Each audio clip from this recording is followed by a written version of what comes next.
খরগোশ আর কচ্ছপের গল্পটা শুনেছেন নিশ্চয়ই।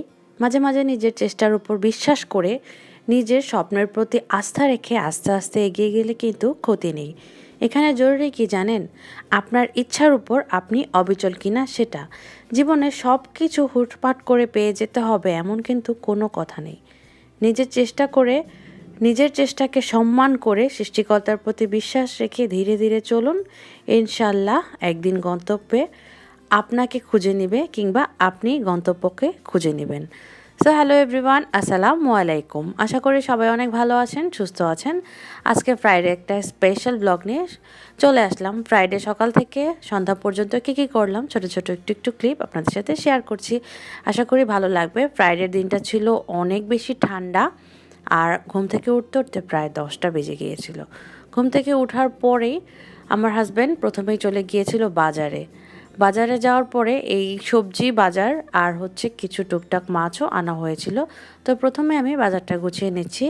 আমার সচরাচর বাজারটা দেখা যায় বিকালে বা সন্ধ্যায় করা হয়, কিন্তু আজকে যেহেতু আমার হাজব্যান্ড বাসায় ছিল, ভাবলো যে টাটকা টাটকা সবজি নিয়ে আসি।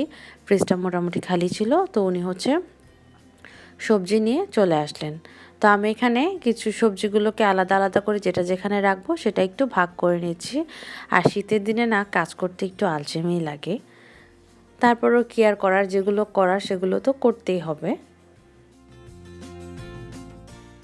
তো সবজির মধ্যে ছিল শীত প্রধান সবজি যেগুলো শিম, ফুলকপি, বেগুন, ধনিয়া পাতা, কাঁচা টমেটো, পাকা টমেটো, গাজর, আর সাথে ছিল হচ্ছে পুঁটি মাছ আর ট্যাংরা মাছ একসাথে মিক্স করা।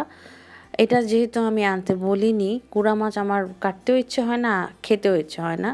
আর সাথে ছিল জাটকা মাছ। তো এখন এই মাছগুলো দেখে শুক্রবারের দিন মেজাজ কার না খারাপ হয় বলেন? এমনি কিন্তু শুক্রবারে উঠেছি লেট করে, কাজ করতে করতে একটু লেট হয়ে যাবে, তার মধ্যে আবার এই বাজার, এখন আর কি করার।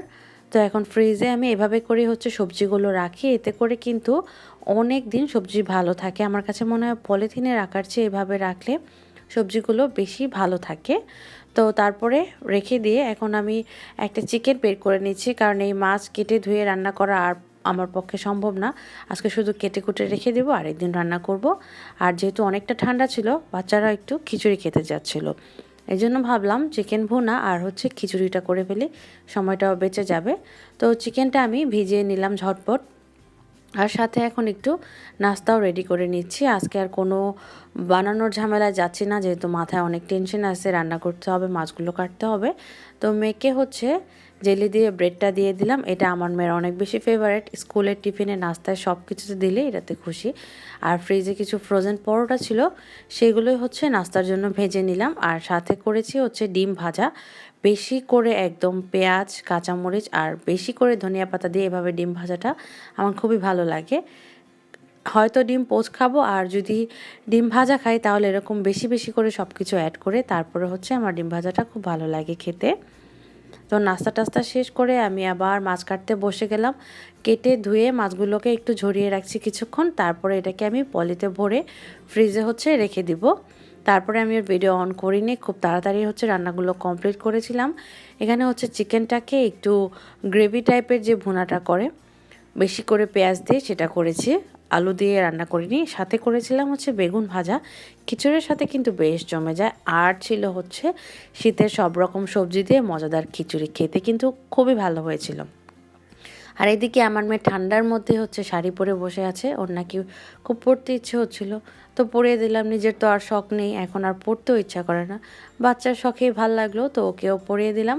আমার কাছে খুবই কিউট লাগছিল, দেখতে দেখতে আমার মেয়েটা বড় হয়ে যাচ্ছে। তো আগের দিন হচ্ছে আমার একটা পার্সেল আসছিল, আমি এটা দেখে রেখে দিয়েছিলাম চেক করে, কারণ এটা হচ্ছে আমার হাজব্যান্ডেরই লাগাতে হবে। তো ফ্রাইডেতে যেহেতু উনি বাসায় থাকবেন, এই জন্য আমি এটা ফ্রাইডের আশায় রেখে দিয়েছিলাম। তো এটা আমি হচ্ছে ক্যানভাসের মতো কিছু একটা অর্ডার করেছিলাম, যেটা হচ্ছে স্টিকি, দুই পাশেই স্টিকি গ্লুর মতো থাকে। তারপরে হচ্ছে জাস্ট আঠাটা খুলে আপনি এটা দেওয়ালে লাগিয়ে দিতে পারেন। এটা একটা পেয়ার ছিল, 9টার একটা পেয়ার, আর খুবই সুন্দর সুন্দর কথাগুলো ছিল। প্রতিটা কথাই অনেক বেশি মোটিভেশনাল ছিল, এই জন্যই আমি মূলত এটা হচ্ছে অর্ডার করেছি। সকালবেলা ঘুম থেকে এটা দেখলে কিছুটা হলেও মোটিভেশন পাবো, এই চিন্তা করেই মূলত এটা হচ্ছে অর্ডার করলাম। আর ড্রয়িং রুমের সোফার উপরের যে জায়গাটা সেটা একটু বেশি ফ্যাকাশে দেখা যায়, তো ভাবলাম এটা লাগিয়ে দিলে দেখতে অনেকটা ভালো লাগবে। আর প্রতিটা কথাই আসলেই অনেক বেশি মিনিংফুল ছিল, আমার কাছে তো বেশ ভালো লেগেছিল। আর খুব সুন্দরভাবে হচ্ছে কোনো ছিদ্রি করার কোনো ঝামেলা নেই, কোনো কিছু নেই। জাস্ট আপনি এই স্টিকটা নিচের দিকে যে স্টিপলের মতো আছে সেটা খুলে জাস্ট আপনি দেয়ালে আপনার পছন্দ মতো লাগিয়ে দেবেন। তো আমি নিচে ফ্লোরে আগে মেজার করে নিলাম কোনটা কোথায় হচ্ছে লাগাবো। তো আমার হাজব্যান্ড হচ্ছে লাগিয়ে দিচ্ছিল, সবার উপরে আমি হচ্ছে এটা লাগালাম। আল্লাহ ইজ ওয়াচিং ইউ। তারপরে এক একে করে আমি সবগুলো হচ্ছে লাগিয়ে নেব। আর এই যে দেখুন খুব সুন্দর করে জাস্ট এটার যে পিছনে একটা আছে সেটা খুলে ফেললে এটা লাগিয়ে দেওয়া যায়। উপরে একটা আছে, নিচে একটা আছে। এভাবে করে আমি সবগুলো লাগিয়ে আপনাদেরকে দেখাবো যখন ফাইনাল হবে।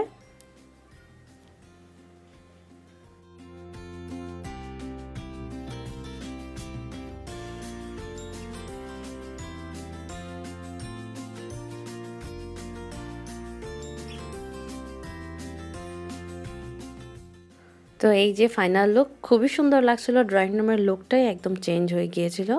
আর যেহেতু সন্ধ্যাবেলা ছিল, চাটা খাওয়ার পরে খুব পিঠা খেতে ইচ্ছে করছিল, কিন্তু বানাতে ইচ্ছে করছিল না। আর আশেপাশে তেমন কোনো ভালো পিঠা, আর যদি আমি দেখা যেত চিকেনটা আলু দিয়ে রান্না করতাম তাহলে চিতই পিঠা আনাতাম, কিন্তু ভাপা পিঠাটা মনে হলো গরমের মধ্যে, গরম ঠান্ডার মধ্যে একদম গরম গরম ভাপা পিঠা খেতে ভালো লাগবে। তো পিঠাটা আনালাম আর এখন আমরা পিঠা খাবো। তো এই পিঠার খেতে খেতেই আজকের ভিডিওটা এখানেই শেষ করছি। সবাই অনেক ভালো থাকবেন, সুস্থ থাকবেন। আজকের মতো এখানেই শেষ করে দিচ্ছি। আল্লাহ হাফেজ।